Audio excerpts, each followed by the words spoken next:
Bom dia, irmãos. De fato, é a nossa primeira vez aqui em Manhuaçu, na cidade de Manhuaçu. Falar um pouquinho de mim. Meu nome é Eduardo. Está aqui minha esposa, Débora. Nós estamos juntos há 25 anos. Nós temos 3 filhos. Nós temos o João Guilherme, que tem 15 anos. João vai fazer 16 anos, agora no final de julho. Nós temos a Beatriz, que tem 13 anos.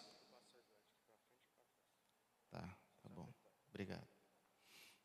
Nós temos a Gabi, que é a caçula, que tem 11 anos. É Gabriela, mas é Gabi, já virou Gabi. Gabriela tem 11 anos e vai fazer 12 anos agora dia 5 de agosto, mesma data de aniversário da mãe. Então, irmãos, de fato, hoje nós temos, 3 adolescentes na nossa casa. E desde sempre, desde quando eles nasceram, primeiro João, depois a Bia, nós temos, buscado na palavra criá-los segundo a palavra. Nós aprendemos, nós recebemos uma herança dos nossos pais, mas aí quando nós fomos recebidos no corpo, fomos ministrados pela palavra, nós entendemos que a gente deveria, claro, a gente sempre vai levar a moral, a ética que nossos pais ensinam, e isso é bom, mas nós entendemos que deveríamos adotar como filtro a palavra de Deus. Então não era aquilo mais que a família dizia, não era aquilo mais que a sociedade da nossa época dizia sobre a educação de filhos, mas aquilo que a palavra do Senhor dizia sobre a educação de filhos. Então a gente sempre buscou a educação bíblica, né? Nós entendemos em Deus que deveríamos fazer uso da vara, porque isso é bíblico. Eu vou falar de uma forma bem resumida, porque eu sei que os irmãos são instruídos nessa palavra. E nós entendemos também que a vara é um dos recursos, porque primeiro tem que haver o ensinamento, a ministração, e a vara, ela tem aquele objetivo de trazer a correção, de lembrar ao seu filho que o pecado é um desvio e que ele dói e que ele tem uma consequência. Então a vara, ela não é o objeto em si, mas é um coração quebrantado, rendido ao Senhor, que está disposto a atuar como um meio de resgate do coração do seu filho. Então, e é claro, no meio desse processo, nós aprendemos, olhando a vida dos irmãos, mas aprendemos na prática, e na prática cometemos vários erros. E aí tivemos que voltar, pedir perdão, acertar, mas aquilo que é bíblico, aquilo que a Bíblia nos ensina, aquilo que traz vida, e a vida plena, uma vida eterna, nós, graças a Deus, o Senhor preservou em nós. E nós, colhemos frutos disso, frutos dessa criação, dependendo totalmente da misericórdia de Deus. A gente, nunca teve em mente de que nós éramos os responsáveis pela construção do caráter de Cristo na vida dos nossos filhos, no sentido de que a obra era nossa. Não. Nós sempre tivemos o entendimento que a obra é do Espírito Santo e que nós somos, totalmente dependentes da graça de Deus e que não tem nada a ver conosco, mas com aquilo que Deus tem feito, né? Então, como o Tiago falou, o objetivo da palavra não é apontar erros, o objetivo da palavra é trazer esperança. É a gente buscar discernir um pouco do que está acontecendo na nossa realidade presente e tentar, de alguma forma, olhando para a palavra, aplicar princípios que a palavra nos traz, né, para que a gente possa ser esse instrumento de Deus na vida dos nossos filhos, tá? Quero dizer assim que, como eu falei, realmente a gente tem se sentido em casa. A igreja em Manhuaçu é uma igreja bastante acolhedora. Estava falando aqui com o Tiago, né, que nós achamos assim a cidade bonita. O clima para dormir excelente. Nem precisamos de ar-condicionado. Então, assim, eu creio que a gente pode fazer em 2 tempos, Tiago, né? Porque ontem eu já entendi a importância do cafezinho, do coffee break, entendeu? Eu achei importante isso, assim, né? A prática, né? Vamos tomar um cafezinho, vamos dar uma paradinha, conversar um pouquinho e aí a gente volta, tá? Então, assim, num primeiro momento, eu queria trazer algo mais conceitual, aquilo que o Senhor já tem ministrado ao nosso coração. Tudo que eu vou falar, também a Débora tem participação nisso, né? Porque o Senhor tem construído essa unidade em nós, né? Então, no primeiro momento, vai ser algo, digamos assim, um pouco mais teórico, para dar uma base. No segundo momento, a gente vai tentar entrar em algo que tem mais a ver com o nosso dia a dia, né? Tá bom? E aí eu queria trazer assim alguns princípios básicos para aquilo que eu vou falar. Porque pode ser que em algum momento a palavra que eu traga te confronte. Mas o objetivo da palavra é esse mesmo. Certo? Mas eu vou trazer alguns princípios para que os irmãos entendam que não está aqui na frente um coração presunçoso, mas alguém que tem aprendido com a paternidade a se humilhar e a depender 100% da misericórdia de Deus, tá?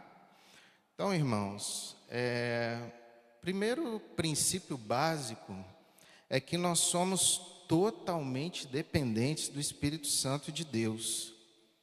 É Ele quem convence do pecado, da justiça e do juízo. Irmãos, isso também se aplica no processo de criação dos nossos filhos, no processo de educação. A gente pode fornecer as melhores ferramentas, mas nós somos totalmente dependentes da ação do Espírito Santo. Em João capítulo 16, versículo 8, a palavra vai falar: quando ele vier sobre o Espírito Santo, convencerá o mundo, todas as pessoas, do pecado, da justiça e do juízo. Do pecado, porque eles não creem em mim. Então nós temos que ter essa consciência, que os nossos filhos, eles precisam crer no nome do Senhor Jesus. E na primeira fase, até os 10 anos, nós cremos na atuação do Espírito Santo, nós cremos que para o Espírito Santo não há limitação de idade, mas de fato os nossos filhos, eles recebem no primeiro momento uma fé herdada, uma fé que é nossa. Por isso que é necessário a ação do Espírito Santo sobre nós, sobre eles, para que eles também creiam no nosso Senhor. Amém? Como eu falei, nós somos instrumentos usados pelo Senhor para alcançar as próximas gerações. O irmão ontem compartilhou muito bem sobre isso, trazendo a vida dele, né? Glória a Deus por isso. E quando a gente pensa nas próximas gerações, a gente não tem que pensar somente na nossa geração, na geração dos nossos filhos, dos nossos netos. Nós temos que entender que, através desse processo, familiar, o Senhor, Ele deseja alcançar toda a terra. Então nós somos instrumentos, instrumentos importantes, porque o Pai Celestial assim escolheu, mas nós temos esse tesouro, que é essa revelação do Senhor, em potes de barro, para que ninguém se glorie. Nós somos potes de barro.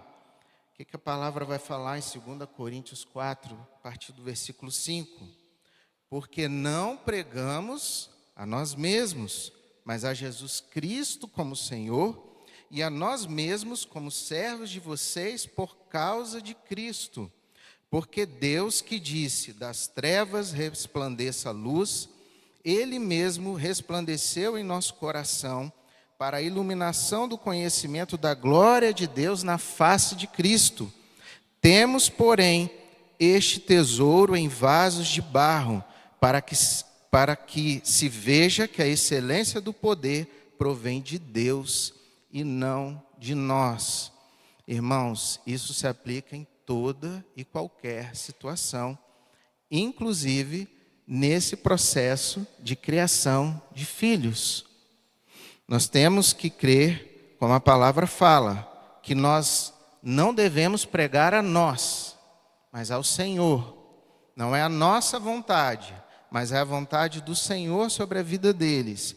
E nós dependemos desse Deus misericordioso, que disse, das trevas resplandeça a luz, que é uma referência lá de Gênesis, quando Deus, Ele trouxe, a partir da sua palavra, Ele trouxe à existência as coisas invisíveis. Então é dessa forma que Deus ilumina os nossos corações, iluminou um dia, e Ele vai iluminar o coração dos nossos filhos.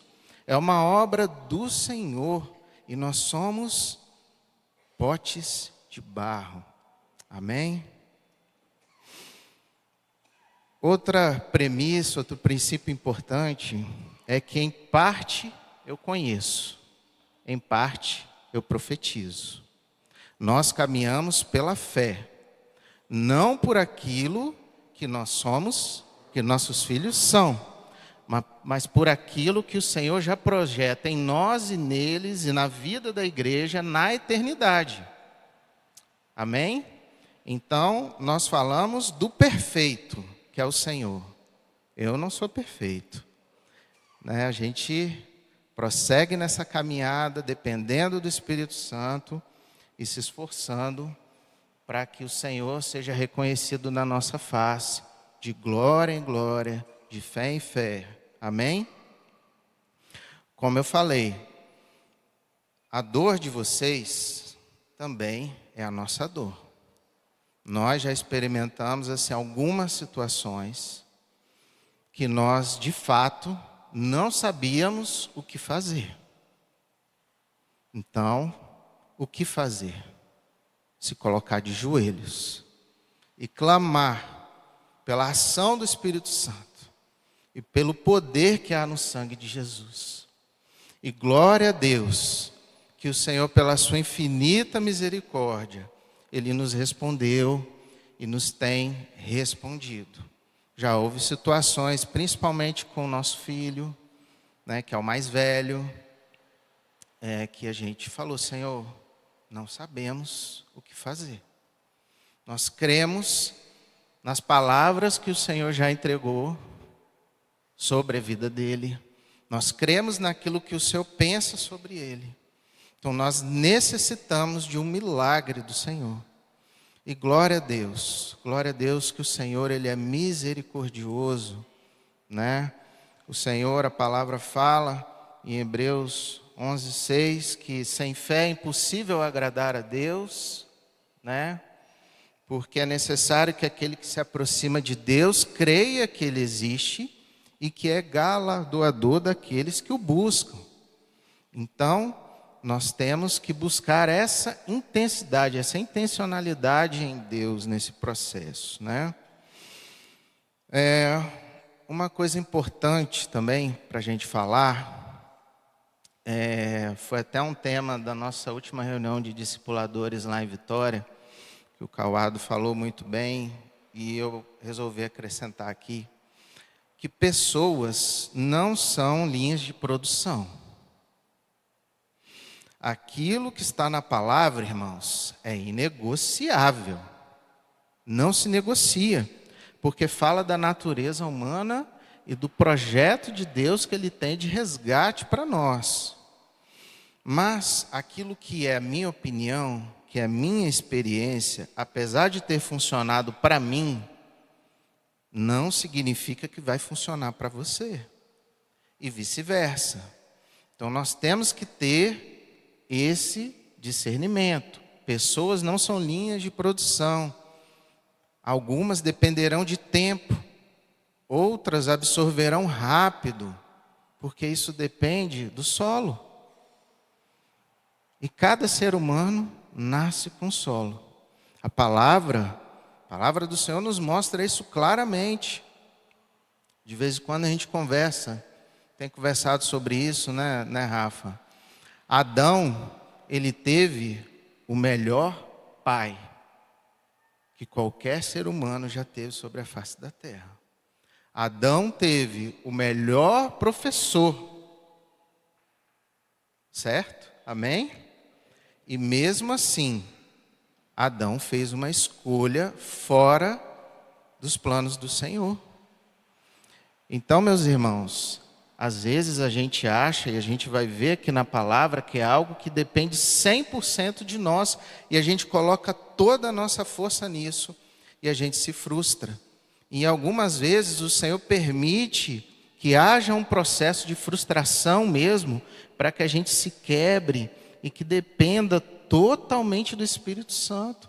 E aí a gente vê o Espírito Santo agindo, vê o resgate do nosso filho, e aí a gente glorifica quem? A nós? Ao nosso método? Não, ao Senhor. Amém? Amém. Louvado seja o Senhor. Então aí vem a frase, né? Quando Deus quer restaurar um povo, Ele começa restaurando o coração das gerações. Está projetando? Isso. A gente precisa fazer um diagnóstico do tempo presente. Claro que cada família vai viver uma realidade, cada jovem vai viver uma realidade, há pessoas que têm diferentes estilos de vida, há cidades diferentes, mas assim, o que eu vou colocar aqui é algo de uma forma geral, global, é algo que a gente tem observado em várias cidades, em várias famílias, na vida de muitas pessoas, e aquilo que a gente também tem assim visto na vida dos nossos pequenos, né? Tem buscado entender as dificuldades dele, o que está acontecendo, tem buscado entender essa geração atual para poder ajudá-los, né? O que acontece? Existe um campo de batalha moderno. Campo de batalha moderno. Irmãos, a palavra adolescente, ela vem do latim, adolescens, que deriva do verbo adolescere, que significa crescer, desenvolver-se ou amadurecer. Então, quem é o adolescente? Isso não está no material. O adolescente é alguém que está deixando de ser criança e está vivendo essa fase de transição, mas ainda não chegou na plenitude da maturidade. E aí eu vou falar de algo, assim, eu não sou médico, não sou especialista, mas foi algo que me fez entender. Porque, irmãos, o que acontece?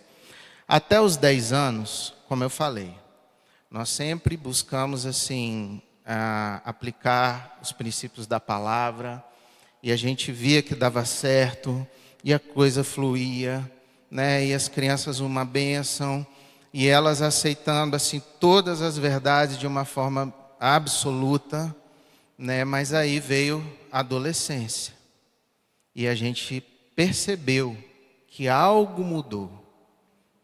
A gente percebeu que elas mudaram e a gente também, como pais, foi necessário que a gente se adaptasse até a essa nova fase. Então, até os 10 anos, geralmente, pai e mãe são a referência total para os filhos. O pai vai ser o super pai, a mãe vai ser a super mãe. Mas a partir dos 10 anos, claro, irmãos, como eu falei, o Espírito Santo age independente da idade. Mas há fatos que nós não podemos negar. A partir dos 10 anos, principalmente na adolescência, algo muda. Primeiro, algo que todos sabem. Existe uma explosão hormonal. E nós sabemos o quanto os hormônios são importantes para tudo na nossa vida. Há médicos aqui que vão poder falar de uma forma bem específica e bem preciosa. Os hormônios, eles provocam mudanças no campo cerebral, no funcionamento, a forma de pensar, a forma de discernir. Então existe essa explosão hormonal, mas o córtex pré-frontal, que é a região do cérebro responsável por avaliar consequências antes de agir, controlar impulsos, planejamento, organização, atenção, foco, regular a emoção, fazer o julgamento moral e social, ou seja, discernir, ele só vai amadurecer por volta dos 25 anos de idade. Então entenda o que vai acontecer, o que está acontecendo, ou o que já aconteceu com seus filhos. Existe uma explosão, é jogado assim um combustível muito potente neles, mas o hardware, o freio, ele ainda não está biologicamente amadurecido e preparado para lidar com isso. É por isso que eles vão sentir com mais intensidade, eles vão julgar com mais intensidade. Algumas vezes eles não vão medir as consequências das ações. E é claro, a gente sempre precisa levar para o Senhor, mas a gente precisa entender esse processo. Senão a gente vai colocar um peso, vai sobrecarregar os nossos filhos de algo que nem mesmo eles estão entendendo o porquê, o que está acontecendo. Então nós precisamos desse entendimento e da graça de Deus. Nossos filhos mudam e nós precisamos também, como pastores, porque pastorear é isso, é você conduzir, é você estar junto, é você abraçar, é você sentir a dor. Nós precisamos entender o que está acontecendo no mundo deles, né? E entrar nesse mundo. Então, o que acontece? Eles vivem essa tempestade hormonal e eles buscam a identidade deles, que antes estava muito vinculada à identidade dos pais. Eles buscam essa identidade própria em meio a essa inexperiência. Então, a adolescência ela é uma fase onde a criança ou adolescente ele tem a fé herdada dos pais e ele vai caminhar por uma ponte para buscar a sua própria identidade e buscar a razão da sua própria fé. Por isso que os princípios da palavra, por isso que a palavra de Deus, ela precisa estar muito bem forjada nos primeiros anos, porque isso aí vai ser a base para você trabalhar, vai ser a base para o Espírito Santo agir, tá? Então, a gente não pode negligenciar em momento algum. É um trabalho que é nosso, que o Senhor nos deu, e é nossa responsabilidade. Então, o que acontece? Imagina, vamos exemplificar aqui de alguma forma. Você entregar a chave de um carro esportivo, assim uma Ferrari, né, que tem aquele motor emocionante, potente, rugindo, para alguém que não tem carteira de habilitação, que não sabe onde fica o freio, só sabe onde fica o acelerador, e você coloca essa pessoa dirigindo numa rodovia escura, sem placas e bem movimentada. É tragédia na certa, né? Isso acontece quando nós entregamos, damos acesso, entregamos o smartphone na mão dos nossos filhos, de um adolescente, sem impor qualquer restrição ou limitação e sem acompanhar o que ele está consumindo, porque é isso que são as redes sociais. Então você entregou, entenda a responsabilidade. E nós estamos introduzidos nesse mundo. As telas estão aqui. É um caminho sem volta. A gente precisa se adaptar, trazer os princípios do reino, conhecer esse mundo presente, preparar os nossos filhos para viver nele, porque são eles que vão levar o evangelho. São eles que vão caminhar na terra, levando o evangelho às futuras gerações. Então, você entregar para o seu filho a chave de um carro super esportivo, com motor potente, ele não sabe dirigir, não tem carteira de habilitação, colocá-lo numa via escura, totalmente movimentada e sem placas, sem acompanhar o que está acontecendo na vida dele, é tragédia na certa. Por quê? Bom, eu nasci na década de 80. Vivi década de 80, década de 90. O que acontecia, irmãos? Nós tínhamos um limite físico muito bem definido. Nós tínhamos o nosso quarto, como crianças, como adolescentes, e os pais confiavam nisso. Nós tínhamos o porto seguro.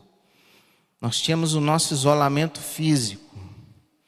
Só que o quarto, ele não é mais um refúgio isolado. Através das telas de todos os tipos. Aí nós temos as TVs, nós temos os smartphones, nós temos os computadores. Através delas, as notificações, elas chegam 24 horas por dia, 7 dias por semana.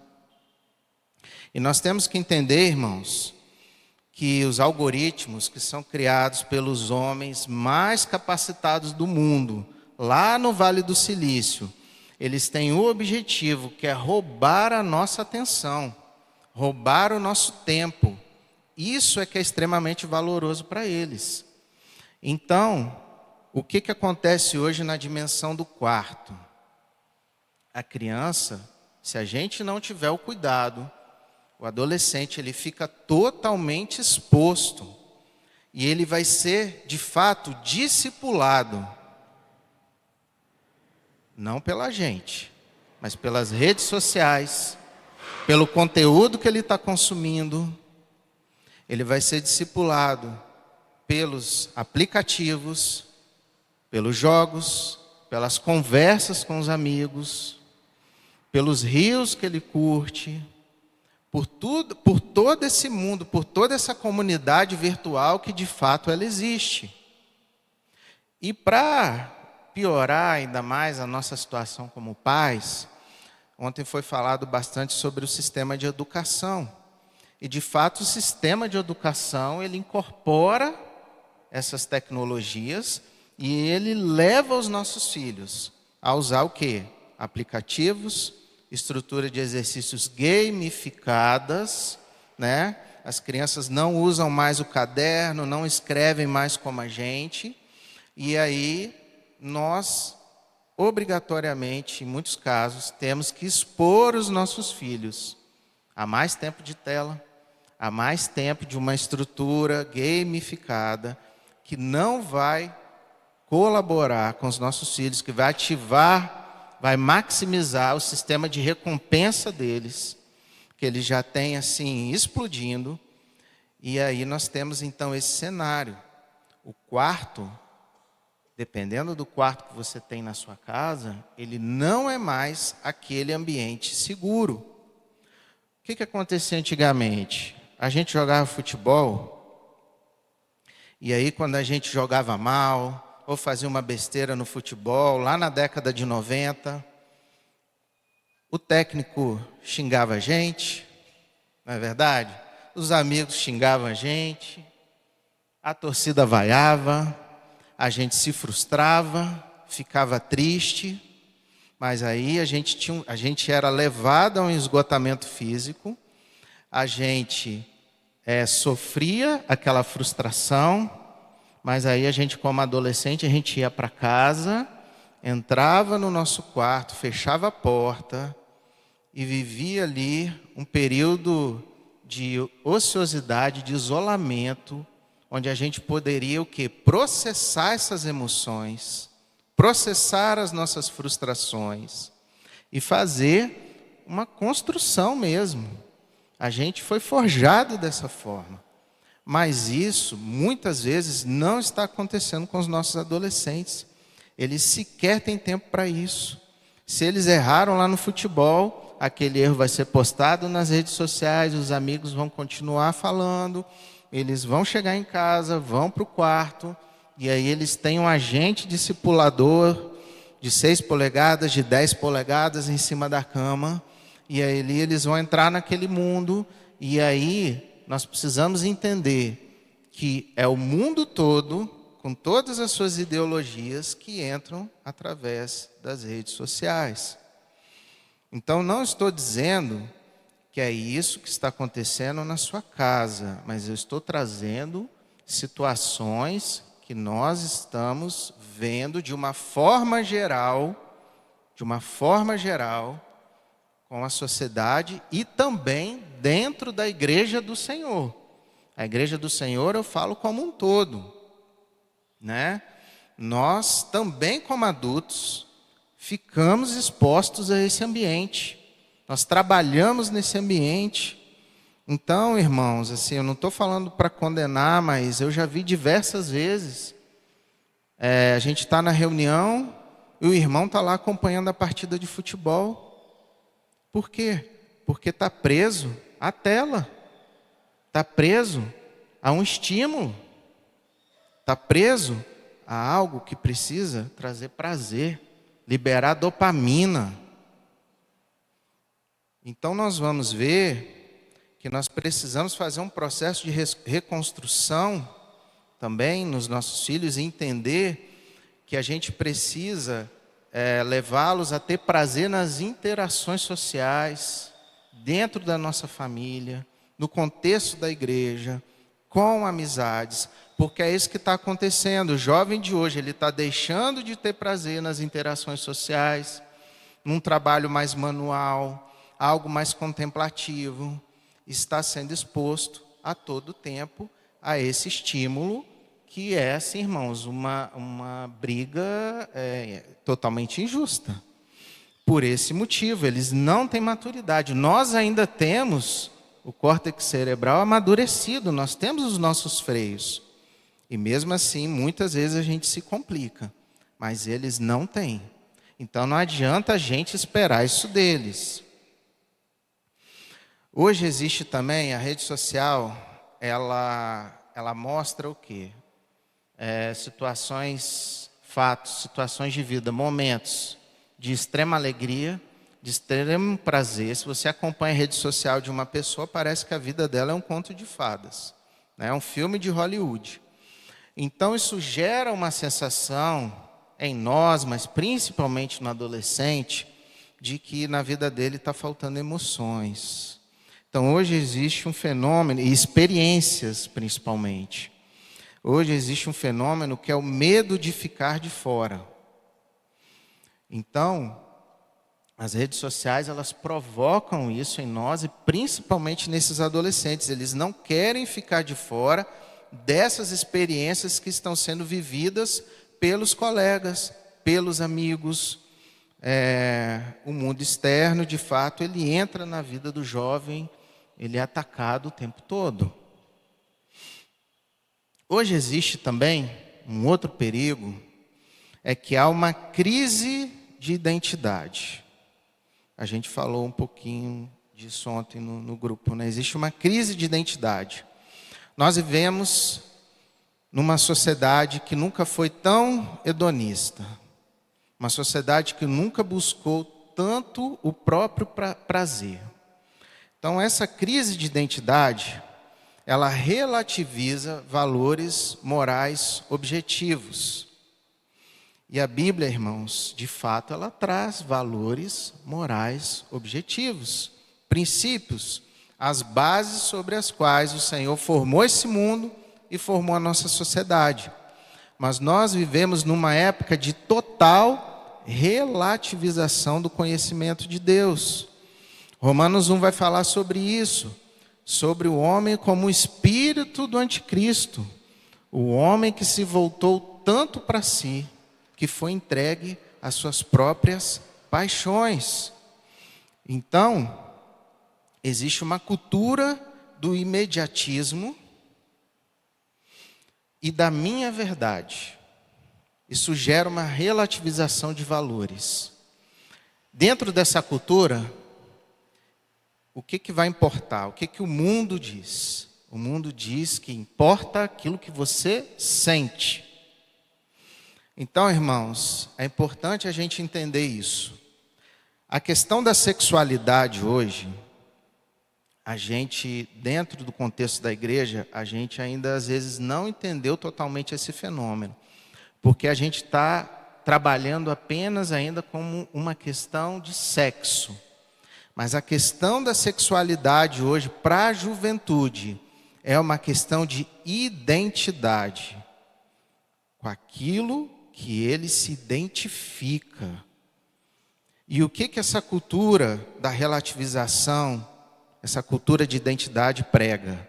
Você é aquilo que você sente. Você precisa buscar a sua verdade. Então aí é que entra a importância da palavra e da educação bíblica. Porque, irmãos, nós não somos aquilo que nós pensamos de nós. Nós não somos aquilo que nós sentimos. No Evangelho de Cristo, nós somos chamados ao quê? A nos negarmos. A pegarmos a nossa cruz e seguirmos o nosso Mestre. Negar, inclusive, os nossos sentimentos. Então, nós precisamos criar filhos que são ensinados a negar os seus sentimentos. Porque pode ser, irmãos, que em algum momento da vida os nossos filhos sejam tentados em algumas áreas.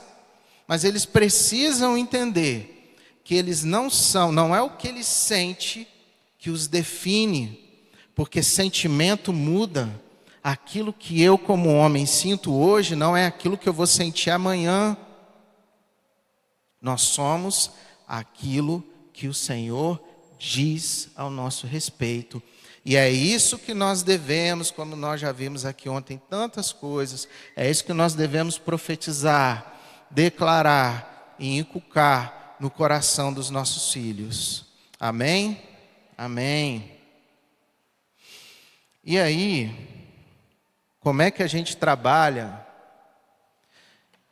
Qual a resposta que a gente deve ter para essa situação? Bom, são várias respostas que a gente tende a ter. A primeira resposta que a gente tende a ter é o quê? É ir para a zona de conforto, que é cortar tudo. Vamos eliminar tudo. Vamos acabar com a internet. Vamos acabar com todo e qualquer acesso. E aí nós vamos para uma zona de conforto. Vamos construir um mundo ao nosso redor que nos proteja.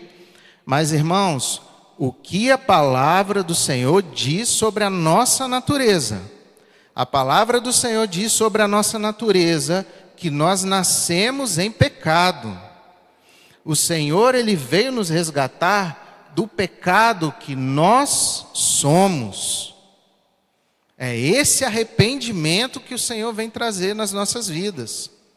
Então não adianta a gente pretendendo com ações ir para uma zona de conforto, achando que a gente vai colocar o nosso filho numa redoma de vidro, que são as nossas ações, que o mal não vai atuar. Porque vai, irmãos. Porque foi assim desde sempre. Foi assim no Jardim do Éden. Não é verdade? Então o Evangelho fala, o mal, as redes sociais, elas têm várias vantagens. É importante que se diga isso também. Eu acredito que um apóstolo como Paulo, ele usaria as redes sociais intensamente para espalhar a palavra de Deus, porque foi essa estratégia que ele atuou com as ferramentas que ele tinha da época. Ele priorizou cidades estratégicas, ele escrevia cartas, ele mandava cartas numa rede social que ele tinha também pelo histórico familiar dele, que trabalhava com tendas, né? Então era uma família comercial. Então acredito que o apóstolo Paulo, por exemplo, ele se utilizaria intensamente das redes sociais para espalhar o reino de Deus. Mas assim, é importante que a gente prepare os nossos filhos para viver nesse mundo, porque, irmãos, o evangelho ele nos salva, mas ele nos envia. Então é importante a gente entender o que está acontecendo para poder ajudar os nossos filhos, para que os nossos filhos possam levar o evangelho. E os nossos filhos, existe um conceito missionário que é a empatia. Você não faz missões em determinado local para um povo se você não construir uma identificação com aquele povo. Se você não for morar naquela região, se você não entender a cultura daquele povo, se você não se misturar, você não vai conseguir pregar o evangelho. Então, nós precisamos criar filhos totalmente dependentes da graça do Senhor e que tenham freios baseados na palavra para espalhar o evangelho e continuar a espalhar o evangelho através das gerações. Amém? Então, como o Senhor, ele concebeu resolver esse problema? Nós estamos falando aqui o tempo todo de família, de criação, né, de pais e filhos. Nós observamos na palavra de Deus que Deus fez o mundo e colocou uma família. Quando Deus quis destruir o mundo com água, ele salvou uma família. O livro de Malaquias, que é o último livro do Novo Testamento, ele vai terminar falando de uma relação familiar. E o livro do Novo Testamento, que é o cumprimento dessa profecia, que é uma palavra que vai trazer esperança, ele começa também falando de família. Então veja quanto a família é importante para o nosso Senhor. E a base está em Malaquias 4, versículos 5 e 6. E a palavra fala assim: eis que eu lhes enviarei o profeta Elias, antes que venha o grande e terrível dia do Senhor. Ele converterá o coração dos pais aos seus filhos, e o coração dos filhos aos seus pais, para que eu não venha e castigue a terra com maldição. Irmãos, eu vou ser bem econômico nessa parte. Nós sabemos que essa profecia, ela já se cumpriu com a vinda de João Batista. Não se trata de um novo cumprimento profético, não é sobre isso que eu quero falar, no mesmo nível como ocorreu com João, e sim de uma aplicação espiritual contínua do princípio profético. A essência não é apenas um profeta vir, a essência é conversão de corações, restauração de relacionamentos, arrependimento antes do juízo e preparação para a vinda do Senhor. Então a resposta do Senhor para a criação de filhos em todas as fases está na conexão. Está na conexão. E o Senhor nos chama como pais. Dentro dessa palavra, o primeiro passo é nosso. Nós somos chamados a nos humilhar. A palavra fala em converter o coração dos pais aos filhos. Essa conversão, ela fala de voltar-se para, fala de uma entrega total. É como se você estivesse em uma direção, e aí você precisa se voltar totalmente para o seu filho, converter o seu coração a ele, fazer parte da vida dele, dar o primeiro passo, porque é essa aplicação da palavra. A palavra é como se houvesse Imagina um abismo entre as duas gerações. E aí é necessário construir uma ponte entre elas. Essa ponte é Cristo. Cristo é o Salvador dos nossos filhos, não somos nós. Mas quem é responsável por dar o primeiro passo e iniciar essa construção são os pais. E aí, à medida que os filhos, eles observam esse nosso interesse pelo mundo deles, pela vida deles, não somente em exercer juízo, não somente em trazer assim, os nossos valores da nossa época, mas buscando discernir o que é importante para eles, o que está acontecendo, o que eles pensam de determinada situação, por que eles pensam. E aí a gente vai trazendo a palavra a partir do momento que a gente senta com eles, que a gente não só analisa o histórico de navegação, mas a gente entra naquilo que eles estão consumindo, vê o que eles estão curtindo, vê o conteúdo que está sendo importante para eles e tenta entender, tenta compreender, tenta caminhar mesmo, como diz a palavra de Deuteronômio, capítulo 6. Aí existe a resposta do outro lado. Aí o coração dos nossos filhos, de fato, ele se converte ao nosso coração. Isso é uma palavra de Deus, é uma palavra do Senhor. É um princípio profético, como eu falei. Não se trata de um cumprimento novamente da profecia, mas é algo geracional, é algo familiar. A salvação para o Senhor, ela não é meramente individual, ela é geracional, ela é familiar. Irmãos, esse converter, aqui eu não vou entrar em detalhes, mas esse converter no original é o mesmo converter quando a palavra de Deus fala que o homem precisa se converter ao Senhor. Então o Senhor ele está querendo comunicar aqui para nós nessa manhã que de fato nós precisamos avaliar o que nós estamos formando. O Senhor já disse aqui de várias maneiras, através de vários irmãos. Irmãos, nós não somos chamados para formar médicos, engenheiros, advogados, primariamente. Claro que isso é importante, porque é ali que eles vão atuar e espalhar o Evangelho. Mas nós somos chamados a formar primariamente discípulos de Jesus. E como nós vamos formar discípulos de Jesus? Sendo discípulos de Jesus, de fato. Então, irmãos, não adianta a gente somente trazer a palavra sem que o conteúdo que está na palavra corresponda àquilo que eu vivo. Então a gente fala de evangelismo, a gente fala de fazer discípulos, a gente fala de abrir mão, a gente fala de priorizar o Senhor.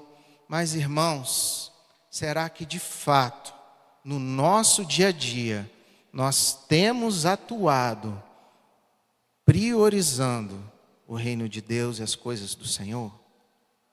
Porque não são somente palavras. Os nossos filhos vão aprender através do nosso exemplo.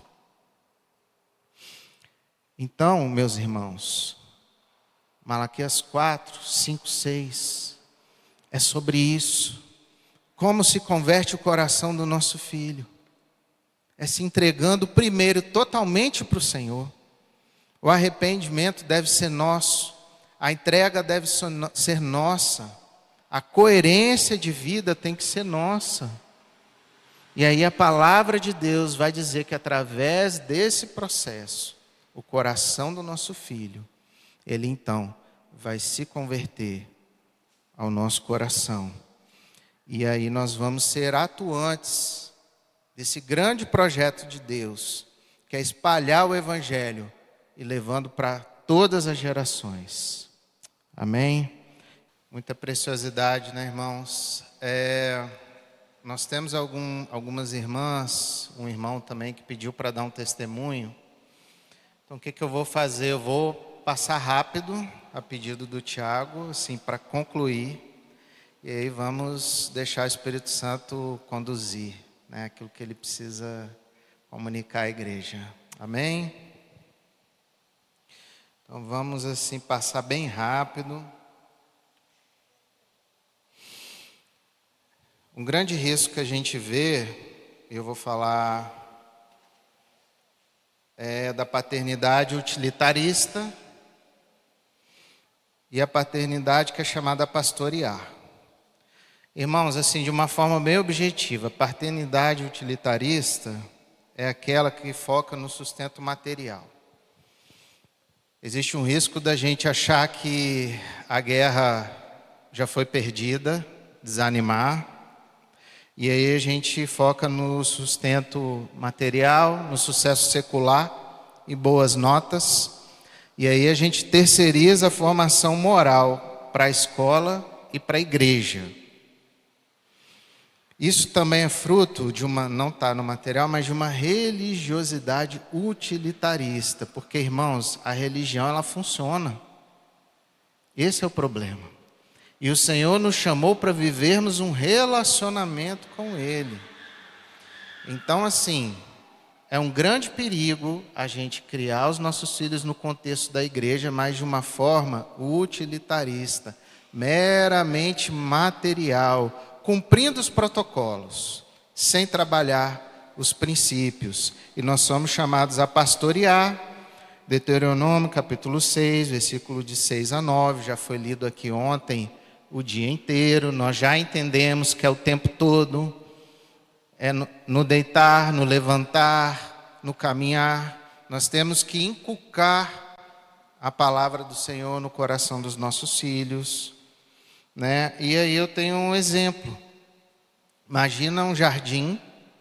Esse jardim gramado, ele é cheio de ervas daninhas. Então você vem de lá, você usa a máquina, você passa a máquina no jardim, poda, e esse jardim logo em seguida fica lindo. Ninguém vai ver as ervas daninhas.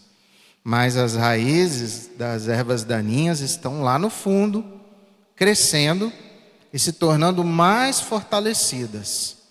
É isso que acontece com o modelo de paternidade focado apenas em fornecer aquilo que é material.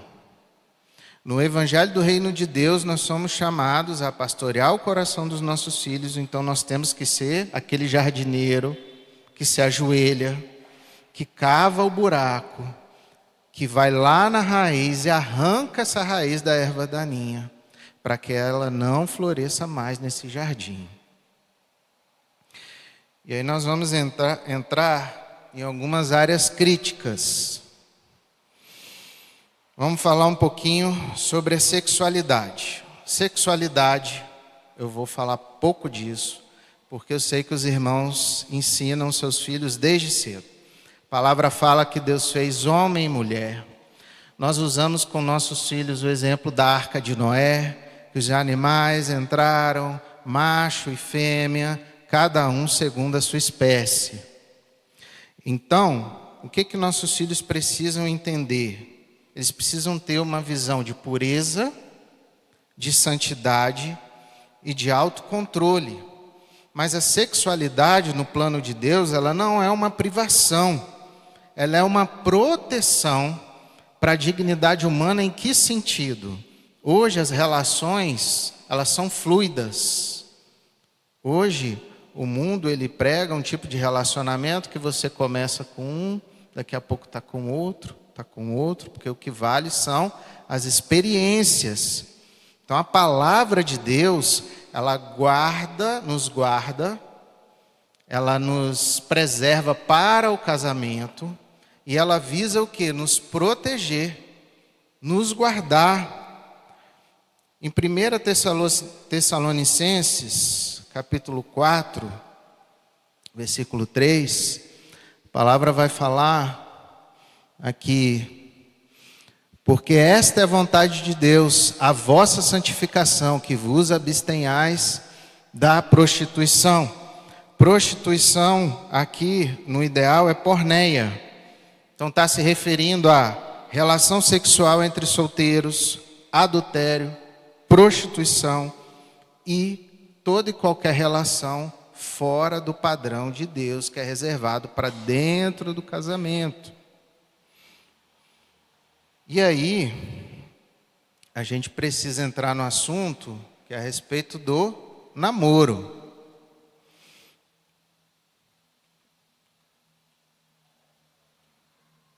Então nós já entendemos que a sexualidade, segundo a palavra, ela visa proteção e resguardar para o casamento.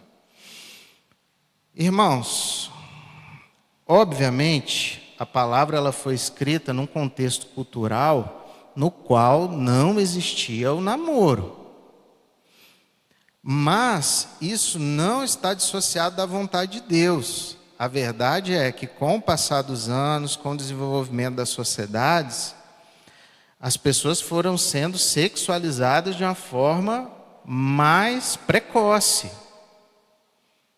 Então, namoro, primeiro, o que a gente viu aqui antes? Córtex pré-frontal não está amadurecido.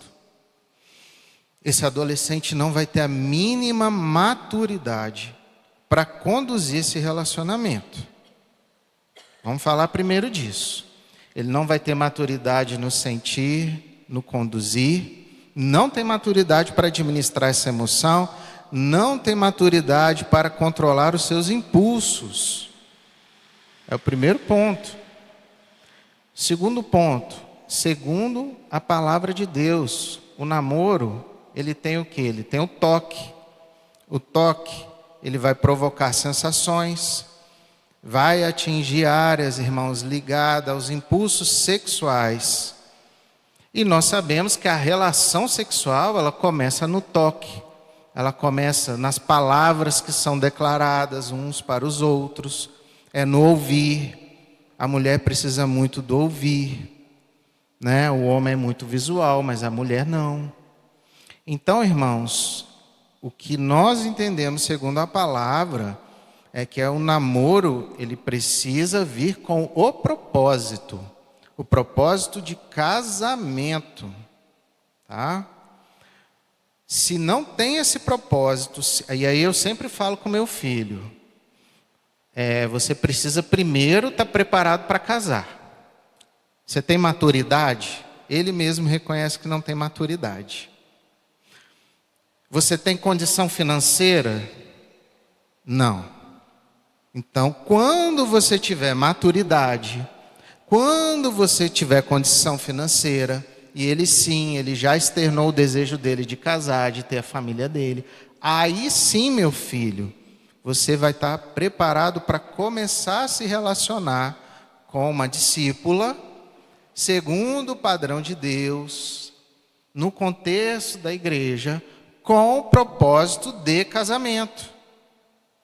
Isso, irmãos, como eu disse lá atrás, para mim são princípios bíblicos.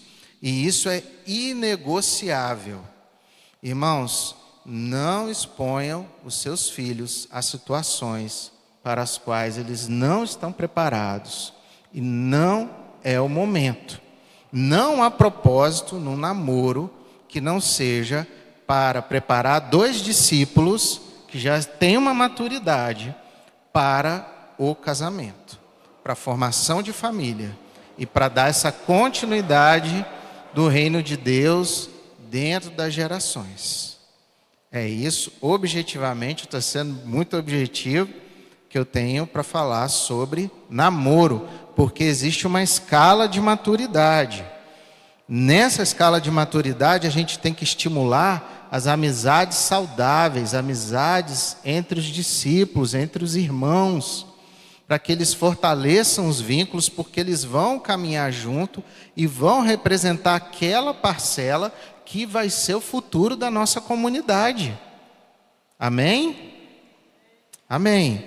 Nosso propósito é o quê? É criar discípulo. Quem é o discípulo? É aquele que renuncia a si mesmo, renuncia os seus próprios desejos, as suas paixões, em prol do Senhor, que é Cristo, o cabeça da igreja.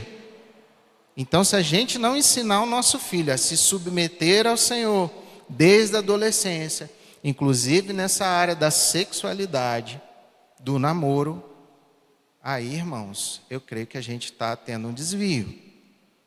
Então, irmãos, ouça o que o Espírito Santo tem a dizer. Se você já falhou nisso, ainda é tempo de acertar.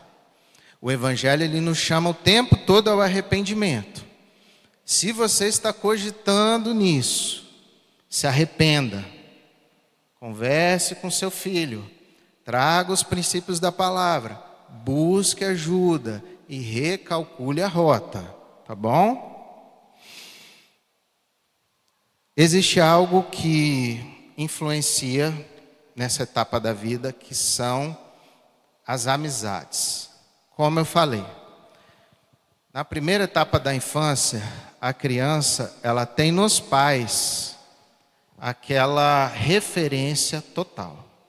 A partir da adolescência, ele vai construir a identidade social dele, e aí as amizades, elas passam a ter uma relevância muito grande.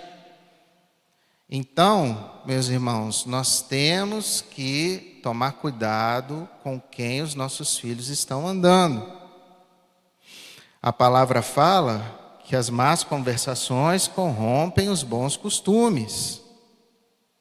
Então, se o pai pastoreia dentro de casa, leva a palavra, e o seu filho está andando com amigos que não estão contribuindo, vai ficar uma força antagônica, algo que vai puxar para o outro lado.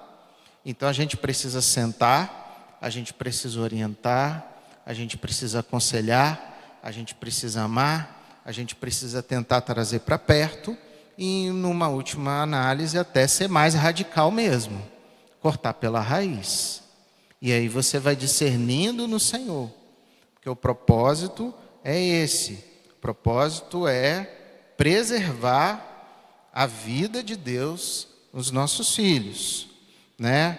A palavra fala sobre Roboão, que herdou o reino. E a palavra fala que Roboão, ele dispensou os conselheiros mais antigos, nos quais havia sabedoria. E a sabedoria, ela pressupõe tempo, então ele dispensou os conselheiros antigos e preferiu viver nos conselheiros dos seus pares, daqueles que eram seus amigos. Qual foi o resultado disso? A divisão do reino. Então existe uma tendência natural dos jovens a buscar uma validação nos seus pares.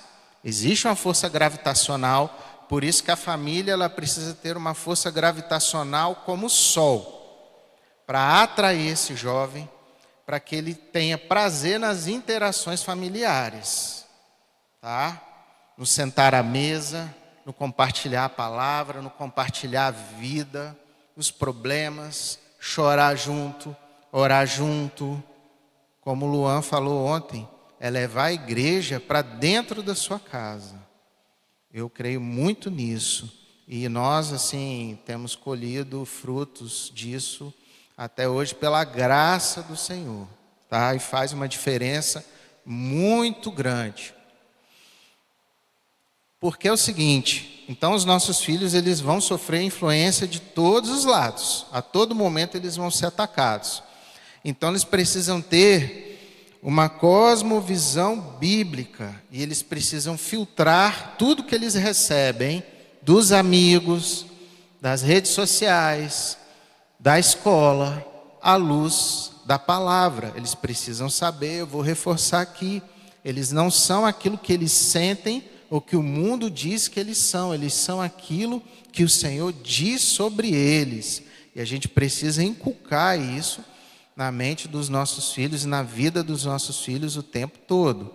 Então, todas essas influências vão chegar. E é necessário que os nossos filhos tenham uma cosmovisão bíblica sobre o reino de Deus, sobre a natureza humana, sobre o Evangelho de Cristo, sobre a justificação.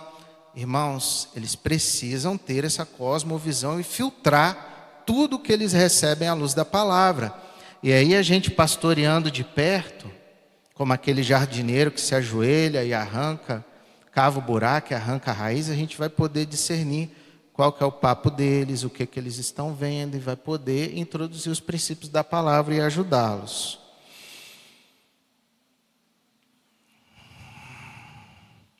Existe a anatomia da disciplina redentora, que está baseada em Hebreus 12:6, que é aquela que busca resgatar o filho e não somente punir.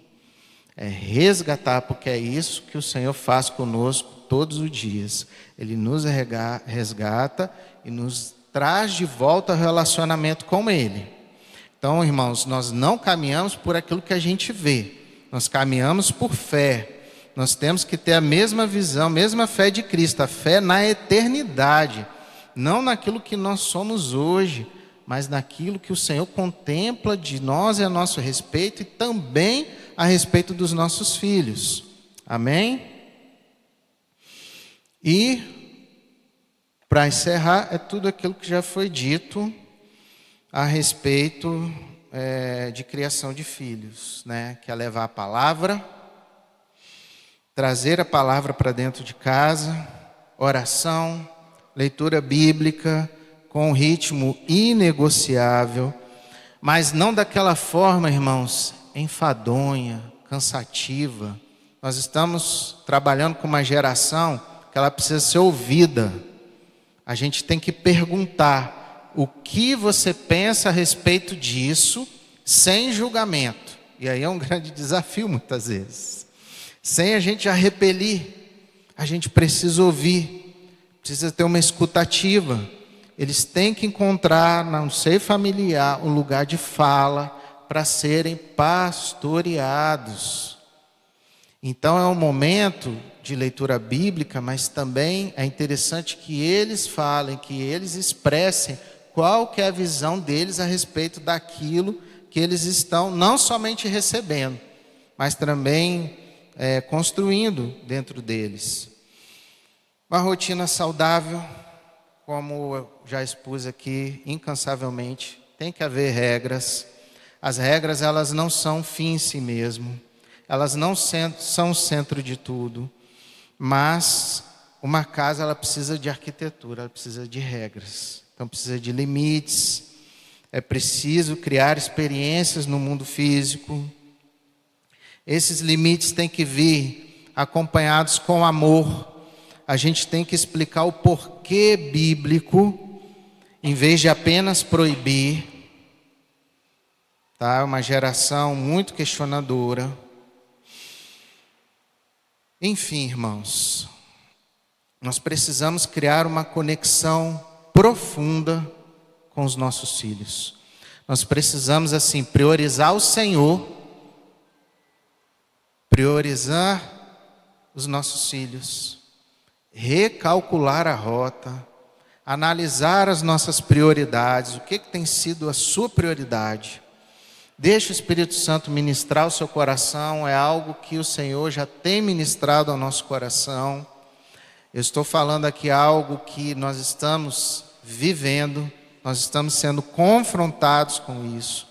Então é necessário recalcular a rota, é necessário fazer uma análise, se não precisa haver um arrependimento em quais têm sido as nossas prioridades, se nós estamos de fato nos dedicando para formar discípulos à imagem e semelhança de Jesus, se os nossos filhos estão vendo Cristo refletido em nossa face. Amém? Então, assim, não basta somente proteger os jovens do mundo, é preciso prepará-los para viver nele. Porque, como eu falei, o Evangelho, ele nos salva, mas ele nos envia. Nós somos enviados. Ide por todo o mundo. Essa é a nossa missão. Fazer discípulos de todas as nações, de todas as culturas e povos. Então nós temos que formar pessoas com o caráter de Cristo, E isso implica em ter o quê? A misericórdia, a graça, o amor que o nosso Senhor teve, ao ponto dele se entregar na cruz em favor de nós.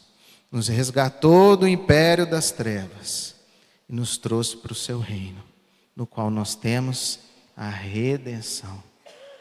Amém? Louvado seja o Senhor. Quero assim animar os irmãos, eu quero abrir o espaço para os testemunhos.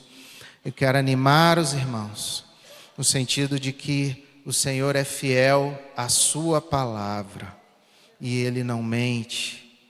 E o Senhor tem um projeto e Ele escolheu nos envolver nesse projeto. Louvado seja o Senhor. Prossigamos em conhecer o Senhor. É uma experiência, é uma via de mão dupla. Nossos filhos aprendem, mas primeiro nós aprendemos com o Senhor para poder ensiná-los. Amém? Eu vou abrir para testemunhos. Vou passar a palavra para a Débora, que queria trazer um testemunho. Depois a Amanda também. Tem um outro irmão que quer trazer um testemunho. Amém. Meus irmãos, essa palavra primeiro caiu aqui. A gente criou os nossos filhos desde pequenininhos. Os irmãos iam nas nossas casas. Nós morávamos em Niterói. Quando recebíamos os irmãos de Vitória, que tinham filhos pequenos, eu grávida do João, eu sentava na mesa com um caderninho, anotando tudo, porque eu queria fazer exatamente igual. Porque eu queria filhos perfeitos. Os nossos filhos foram crescendo. João Guilherme, alguns irmãos aqui de Manhuaçu alguns adolescentes tiveram o privilégio de conhecê-lo. Eu falo privilégio porque ele é muito especial, mas nos dá muito trabalho. E ele nos leva a esse lugar de humilhação. E quando era aquele menino que abria a porta do quarto e falava, preciso confessar um pecado, e a gente crescia com ele assim. E um belo dia ele foi se afastando, e o vaso de barro começou a trincar. E as rachaduras foram aumentando. E a gente foi vendo isso acontecer na vida dele. E o João endureceu o coração para a palavra. Aquele menino que aos 4 anos de idade olhou para o pai e diz, crê somente e será batizado. O que te impede de me batizar? Ele tinha 4 anos de idade. Aquele menino não queria mais, o coração dele estava endurecido. E o endurecimento do coração dele era exatamente isso que o Eduardo colocou aqui. E nós tivemos muitas dificuldades com ele, porque ele começou a mentir, a se esconder, a não querer mais ler a palavra, e a gente não conseguia alcançar de jeito nenhum o coração do João. Não conseguia, gente. Ele não queria. Ele ia para a reunião, ele sentava e ele deitava na cadeira. Ele só tinha sono na hora da reunião. Depois da reunião, ele tinha uma fome avassaladora e uma energia para o resto da madrugada. Mas na hora da reunião, ele não tinha. E a gente não, numa dificuldade muito grande. Eis que aconteceram vários problemas na escola. O menino de notas excelentes começou a virar um menino de nota mediana. E a gente viu o negócio ir ladeira abaixo. Isso em 1 ano, tá, irmãos? De 13 para 14 anos. Em 1 ano. E eu me lembro que um dia eu subindo o elevador e eu falei para o Espírito Santo assim, eu não tenho mais o que fazer. Eu não falei para ninguém, Eduardo no carro, estacionando, e eu com os 3 no elevador, e ele emburrado, porque tinha vindo da reunião, a gente não fez o que ele queria, e ele emburrado dentro do elevador. E eu falei para o Espírito Santo, eu não tenho mais o que fazer. E eu, quieta, em pensamento, e entrei no quarto, deitei, e aí minha filha do meio, a Beatriz, abriu a porta do quarto e falou, mãe, o Espírito Santo manda te dizer que é ele quem vai fazer na vida do João, não é você. E eu não tinha falado nada. Ali começou o processo de conversão. Quando ele completou 15 anos, ele me pediu, ele fez um pedido, ele queria ir para uma pista de kart. Eu contei ontem para os meninos, para Karen e Rafa. Ele falou, posso comemorar meu aniversário com os meus amigos da escola numa pista de kart? Eu falei, pode. Eduardo, você é louca. Eu falei, pode. E aí corri atrás de uma pista de kart. Nós fomos com 15 adolescentes da escola, não eram irmãos. 15 adolescentes da escola e uma mãe para uma pista de kart. Eduardo falou, eu não vou pilotar isso. Eu falei, eu vou.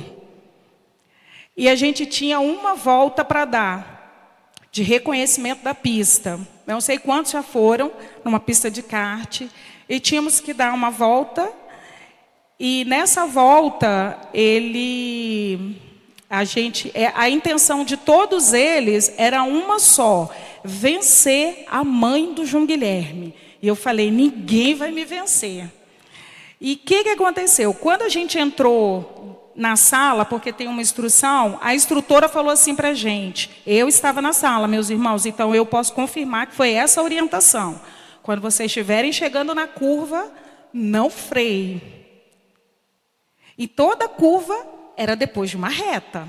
Então, vocês não podem frear, senão vocês vão bater. Vocês vão rodar na pista. E beleza, vamos para a pista. A primeira rodada, você conhece a pista e dá a posição de largada. Quem vai sair em primeiro, quem vai sair em último. Falei, para eu ganhar deles, eu tenho que sair em primeiro. E aí, quando a gente entrou, o cara explicando, e estava todos os adolescentes, inclusive a mãe. E eu, cara, vocês não vão me ouvir. Aí eu, gente, calma. Quando ele tirou o cone, pensa no caos. Todos saíram como loucos, os pneus que eram os obstáculos, voando. A gente bagunçou a pista de kart toda. E no final da primeira volta, o carro do João parou. Ali eu lembrei que eu era mãe. Eu ia ultrapassar ele e eu iria largar em primeiro lugar, porque ele estava na minha frente. Eu resolvi parar, porque o carro dele parou e eu tive medo. Quando eu parei, o adolescente que vinha atrás de mim não freou. E ele bateu no meu carrinho. Eu voei por cima do João Guilherme e parei na frente. Tive uma queimadura enorme na perna. E eu pensava assim, eu não vou estragar o aniversário dele. Ele não vai me perdoar. E eles pararam a pista de kart. Deram um sermão na gente. Eduardo estava na arquibancada. Eu só vi a hora que o Eduardo levantou e botou as duas mãos na cabeça. Ele pararam a pista de kart. Levaram a gente para um lugar. Levamos um sermão, inclusive eu.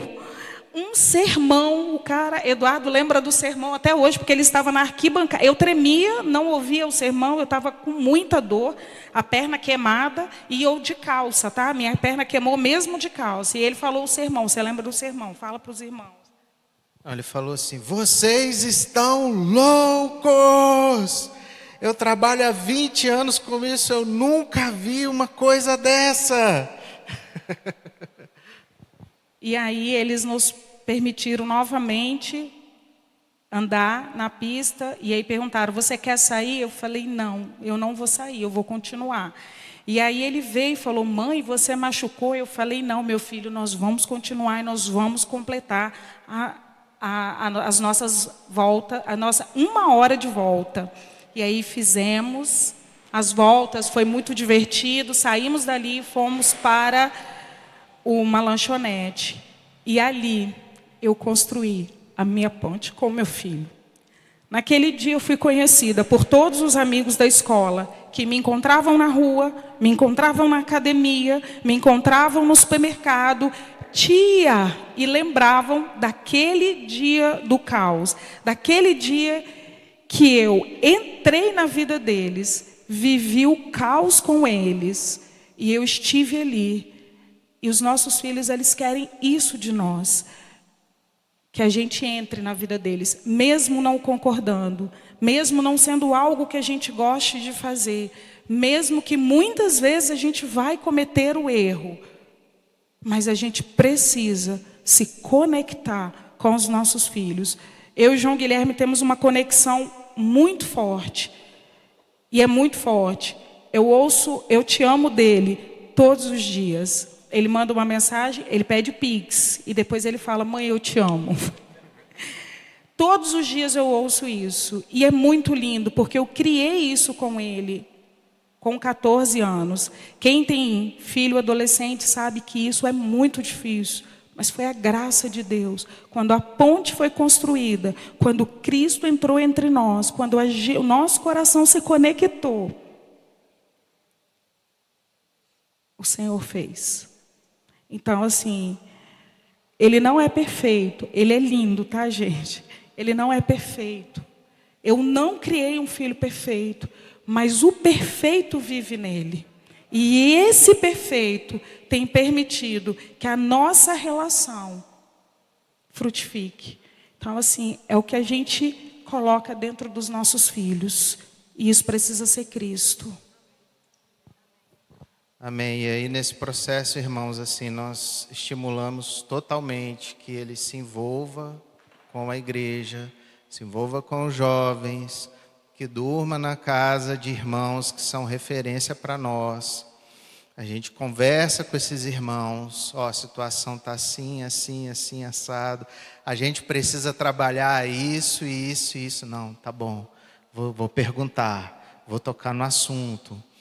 E a gente leva esse feedback, né, para esses irmãos que são preciosos e que são, assim, colaboradores, tá? Então, nós estamos, assim, vivendo um processo. A gente mora na cidade de Serra, a gente não mora em Vitória. Vitória hoje é o metro quadrado mais caro do Brasil. Então, a gente está vivendo um processo que a gente está, assim, deixando um excelente imóvel na Serra, e a gente não tem problema de deslocar de Serra para Vitória.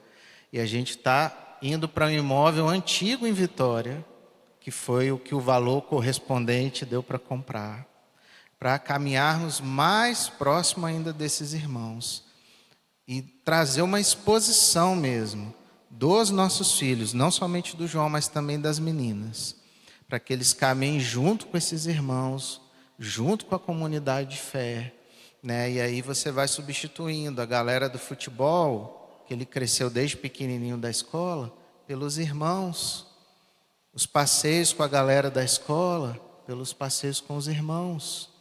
Então, assim, nós temos nos dedicado a isso, sabe? A caminhar perto do corpo, porque nós cremos nessa união com o corpo. Nós cremos que a santificação também vem por meio do corpo de Cristo, tá? Amém. Amanda?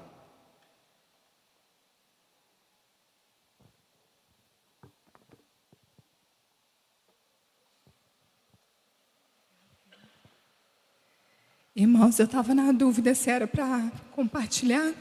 Estou meio afônica. Mas, quando o Eduardo colocou sobre o primeiro princípio, total dependência do Espírito Santo, eu senti de Deus que era para compartilhar. E eu vivi na minha casa uma experiência 20 dias atrás, que eu entendi de fato o que é converter o meu coração ao dos meus filhos e dos meus filhos ao meu coração. E eu estava orando por isso, pedindo ao Senhor que me revelasse, que me fizesse entender o que era essa conversão ao coração dos meus filhos de fato, né? E os irmãos sabem, eu tenho uma filha de 17, né? Quase 18, Elisa. E ela me desafia muito, porque nós somos idênticas. Nós somos coléricas de temperamento. E ela me desafia muito. E eu tenho um menino de 11 anos, que é fleumático. E ele me desafia muito. Porque ele age completamente diferente do que eu espero, né? E Deus nos dá os filhos que nós precisamos, irmãos. Deus nos dá os filhos que nós precisamos. E errado estamos de pensar que nós precisamos de menos misericórdia do Senhor, porque somos pais e já vivemos, e já temos uma história, e temos uma experiência. E às vezes a gente pensa que a gente precisa de menos misericórdia do que os nossos filhos, e nós estamos errados. Nós precisamos de mais misericórdia do Senhor para guiá-los, né? Para conduzi-los em Cristo Jesus. E há uns 20 dias atrás, eu tive uma atitude com a minha filha. E eu quero deixar claro para os irmãos que a atitude, ela foi na intenção de proteger a minha filha. Eu tive uma atitude com ela que eu queria protegê-la, guardá-la e evitar que aquele problema momentâneo acontecesse de novo. Essa foi a intenção do meu coração. Mas eu não consegui perceber que eu optei pelo... Eu tinha várias formas de conduzir essa situação. E a forma que eu decidi conduzir, ela feriu a minha filha. E eu não tinha conseguido perceber isso. Eu expus a minha filha, eu feri ela. E no decorrer da situação, eu sentei com ela à noite. E aí ela falou comigo assim: mãe, eu não gostei do que você fez. Eu falei: não, mas eu fiz para te proteger, para te poupar, para te guardar, para te conduzir. Ela falou: não, mãe, a forma como você fez me feriu. E eu não estava enxergando aquilo, irmãos. E aí o Espírito Santo falou comigo assim: ouve a Elisa, ouve, para, silencia os ruídos, ouve a Elisa. E aí ela foi falando: mãe, você agiu assim, você podia ter feito isso, e você não fez. Mãe, eu não gostei. E aí, irmãos, eu fiquei tão envergonhada. E eu estou colocando isso aqui para ressaltar que mesmo com boas intenções, nós precisamos depender do Espírito Santo de Deus. Mesmo com boas intenções, nós precisamos depender totalmente do Espírito Santo de Deus. E aí eu falei com ela assim: filha, me perdoa. Não foi essa a intenção do coração da mamãe, mas eu quero acertar. Então vamos ser práticas. Me ajuda, filha. Quando você perceber que a mamãe está caminhando para o resolver na pressa, no calor do momento, na pressão externa, né? Porque tinham muitos ruídos que eu precisava resolver, que eu precisava definir, que eu precisava trazer uma solução. Fala com a mamãe, me puxa, me ajuda, mãe, eu não estou gostando. E aí, irmãos, não precisou de 2 dias para eu ser envergonhada de novo. E aí nós estávamos na academia e eu treino junto com ela, né? E aí tinha acontecido uma situação antes da gente ir para o treino, que ela se negou a fazer, tentando simplificar, ela se negou a fazer uma situação que eu tive problemas familiares. E aí começaram os ruídos de novo: Amanda, você vai ter que resolver, Amanda, você vai ter que fazer, Amanda tem que trazer uma solução. E aí a menina que nos treina, e eu estava no celular resolvendo essa situação. E eu já tinha até nomeado uma outra pessoa para fazer o que a Elisa não quis fazer, para resumir. E aí a menina que nos treina falou comigo assim: Amanda, você vai treinar ou você vai ficar no celular? E aí eu falei com ela assim: eu estou resolvendo um problema que a Elisa gerou. E aí quando acabou aquele treino, irmãos, ela chegou perto de mim e falou assim: mamãe, de novo, eu não gostei, vem cá. E eu sentei de novo com ela, falei: filha, me perdoa. E aí o Espírito Santo falou comigo assim: agora eu converti o seu coração ao da sua filha. E eu pedi perdão para ela e ela falou assim: mãe, obrigada por me ouvir, porque agora você está olhando como eu olho. Agora você está olhando como eu olho. E eu não estou falando, irmãos, que a opinião da minha filha vai ditar autoridade na minha casa. Não é isso que eu estou falando. Mas eu estou falando, irmãos, que às vezes a gente não depende do Senhor. E as atitudes que a gente toma, querendo ajudar, querendo ensinar, querendo ministrar, elas ferem o coração dos nossos filhos e atrapalham o nosso relacionamento. Ela está morando um tempo fora, né? E eu estou sentindo muita falta dela. E eu senti que essas situações me trouxeram o ensino da conversão do coração. Eu tenho que ensinar, nós temos autoridade, mas a gente também precisa ouvir eles e criar essa conexão para eles entenderem que eles são importantes e que a gente vai parar tudo para ouvir e para conduzir da melhor forma, de acordo com a vontade de Deus. Então, irmãos, eu queria trazer isso assim, para me envergonhar, para dizer que eu sou falha, que eu tenho muitas decisões imediatistas, mas que com essas 2 situações, o meu relacionamento com a Elisa, ele mudou. Ela tem quase 18 anos, irmãos. Mas o nosso relacionamento, ele foi transformado, porque criou uma conexão.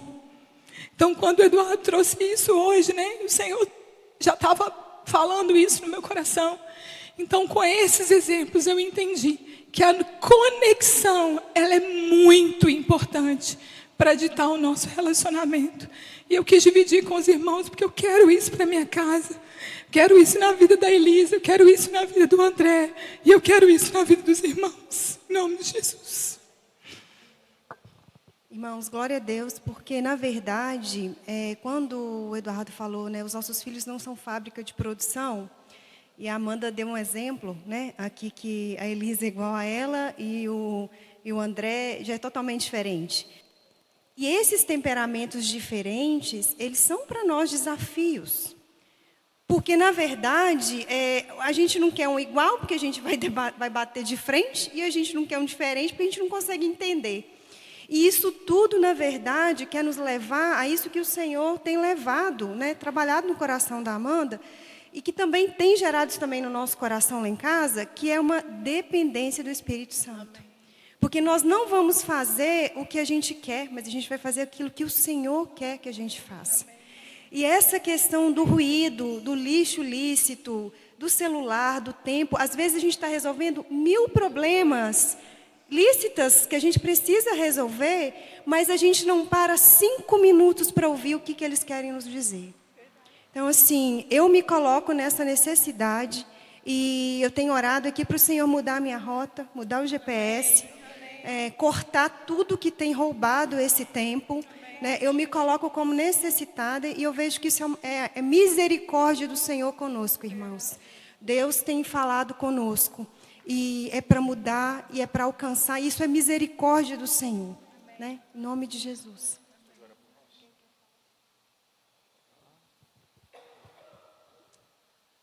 Amém. Só para testificar disso que a Amanda compartilhou, no encontro de líderes, nós tivemos um irmão de Brasília que trouxe uma ilustração assim perfeita para isso, né? Os pais, eles são como a girafa que come lá em cima. E os filhos são como coelhos, estão comendo aqui embaixo. Então é necessário que a girafa se humilhe, se abaixe e coma lá embaixo, para entender o que está se passando na vida desse coelho, quais as dificuldades ele tem encontrado, né? E nesse processo o Senhor vai nos humilhando, nos quebrantando e também nos tornando cada vez mais a imagem e semelhança do seu Filho. Amém. Pai, em nome de Jesus, assim eu quero declarar toda a vida de Deus sobre a família da Amanda, Pai, sobre esse testemunho que ela colocou aqui para a igreja, Senhor. Declaro assim a plena restauração da relação dela com a filha, Senhor. Declaro que a sua obra já se realizou na vida delas, independente de qualquer comportamento, Senhor. Pelo agir do Teu Espírito Santo, Pai, eu declaro que elas já estão sendo forjadas à imagem e semelhança do Teu Filho Jesus, Pai. Em nome de Jesus, preserve essa relação, para a honra e glória do Teu nome, Senhor, para que a Sua face seja vista através desse relacionamento, na face dela, Senhor, para a revelação da Sua glória, Senhor, para aqueles que estão de fora, aqueles que estão no dia a dia, que ainda não Te conhecem, Senhor. Em nome de Jesus, nós abençoamos essa família, Senhor, e vê os Teus anjos, Senhor, ao redor deles, Pai, que eles possam discernir no Espírito todas as coisas, todas as atitudes, que tudo seja levado para o Senhor e que eles continuem dependendo 100% do Senhor e 100% do Espírito Santo e buscando no Senhor a fonte de toda sabedoria. Louvado seja o Senhor. Amém.